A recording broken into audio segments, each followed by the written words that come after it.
Gerardo Albarrán, también colaborador de Zócalo. Eh, Nuestra generación atestiguó la guerra del Golfo. Veíamos en las pantallas de televisión como apenas unas estrellitas y entonces nos informaban pues que se había destruido bases militares, instalaciones de iraquíes, en fin, veíamos en los televisores puras estrellitas y un poco de polvo. Hoy estamos viendo virtualmente en directo cómo un país destruye a otro país, como un ejército bombardea, destruye hospitales, escuelas, en fin, todo tipo de instalaciones, edificios. Y como decía el profesor Rosales, pues con un costo altísimo también para periodistas que, pues como somos, pues no tenemos, digamos, vela en el entierro, ¿verdad?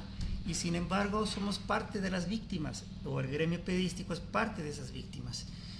Eh, ¿Cómo ves esta realidad, Gerardo, que pues supera la ficción? Por favor. Eh, Gracias. Saludo, Temoris, saludo, Eduardo, y saludo a todas las personas que nos acompañan esta tarde. En efecto, bueno, para empezar, te acabas de datar y nos acabas de datar refiriéndote a la guerra del Golfo y a la transmisión de aquellos ah, ataques que fueron pasados por televisión. Quisiera creer que hay muchísima gente acompañándonos hoy que ni siquiera habían nacido en ese momento. Pero ciertamente ahí empieza a vivirse una era comunicacional de la guerra muy distinta a lo que se había vivido hasta entonces. Ahorita ya no vemos, como tú lo describes, a un Estado atacando a otro en la televisión. Lo vemos en las redes sociales, lo vemos en transmisiones que hace la propia gente a través de Twitter, de Facebook o de cualquier otro medio a su alcance. Se ha perdido esa intermediación que existía y ahora la vemos en directo desde los celulares de víctimas e incluso de victimarios. Y esto hace muy interesante este fenómeno, porque no solo estamos asistiendo ya a una guerra en términos militares, sino que también estamos asistiendo a una guerra en términos mediáticos y a una guerra de narrativas. Una guerra de narrativas que, por cierto, está perdiendo Israel. Regreso ahorita a este punto de cómo Israel pierde la guerra de narrativas, porque tiene que ver mucho con lo que ya nos estaban planteando Eduardo y Temoris. ¿Qué es lo que está pasando ahí? ¿Quiénes son estos dos actores? ¿Por qué está ocurriendo esto? Recordemos de entrada, bueno, estaban hablando justo de los acuerdos de Oslo del 93, pero esto viene de mucho más atrás. Jamás se forma en 1987 y recordemos que es Israel quien directamente contribuye a la formación de Hamas para debilitar a la entonces hegemónica Organización de la Liberación de Palestina de Yasser Arafat. Y lo que ocurre ahí hoy es algo así como lo que le pasó a Estados Unidos cuando apoyó al talibán que le dio el paso a Al Qaeda para expulsar a los rusos de Afganistán.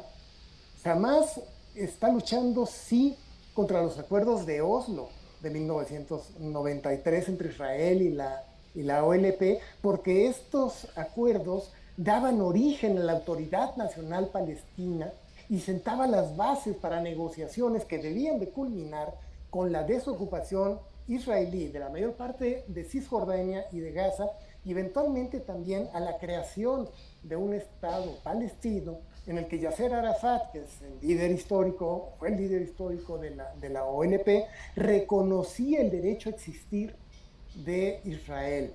Y jamás desde el principio rechaza estos acuerdos que implican el reconocimiento de Israel, y eso lo distancia de la ANP, la Autoridad Nacional Palestina. Eh, Después, cuando ya en el 2004 muere Yasser Arafat, jamás es el momento en que Hamás decide entrar a la competencia política y obtiene el triunfo electoral en el 2006 para el Consejo Legislativo palestino. Pero este primer gobierno, el primer gobierno sucesor de Yasser Arafat, encabezado por Mahmoud Abbas, empieza a tener dificultades desde el inicio. Y sus diferencias se trasladan al campo de las armas. Recordemos también, para entender un poco este conflicto, que jamás no es un ente monolítico. ¿Sí?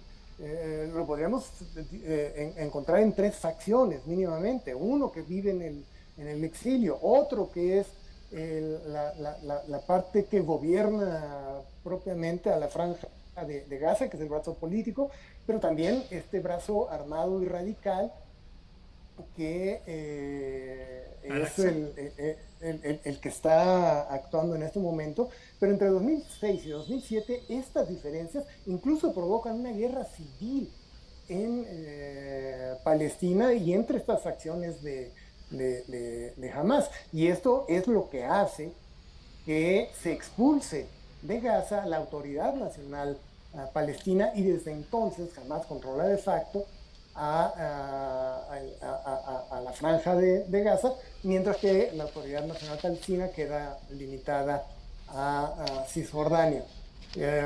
Y en esta guerra además hay muchísimos más actores. Nos estamos limitando en lo general, la mayor parte de nosotros, a hablar de Israel y Hamas, pero interviene todo un grupo, y eso seguramente nos lo podrá explicar mucho mejor Eduardo, interviene todo un grupo pro-iraní, de países pro-iraníes y de grupos pro-iraníes, como incluso Hezbollah, que forman parte del conflicto con Israel. Israel, su verdadero gran enemigo ahora y desde hace mucho es Irán. Irán termina apoyando a Hamas de una manera meramente incidental, porque Israel en algún momento expulsa hacia Irán a más de 400 miembros de Hamas que son recibidos por este país y que reciben desde entonces financiamiento y armas. Y es lo que le permite a Hamas ahora disparar misiles hacia Israel, misiles que ya no son caseros como lo hacía al principio, sino que ya son misiles verdaderamente bien puestos. En fin, entonces, hablamos de la guerra de narrativas. Israel está perdiendo la guerra de narrativa en este momento porque hoy en el mundo estamos viendo a Israel ya no como víctima, y en esto coincido nuevamente con Temores y con Eduardo, por supuesto que lo que ha hecho Hamas es un acto de terrorismo. Pero Israel hoy no lo podemos ver ya solamente como la víctima de los atentados que sufrió y que está combatiendo al terrorismo. En este momento Israel es un país victimario, es una potencia ocupante y es un Estado responsable de crímenes de guerra. Yo por ahí lo dejo en un principio en ese punto. La guerra de narrativas la está perdiendo Israel con justificada razón por sus propias acciones de terrorismo de Estado.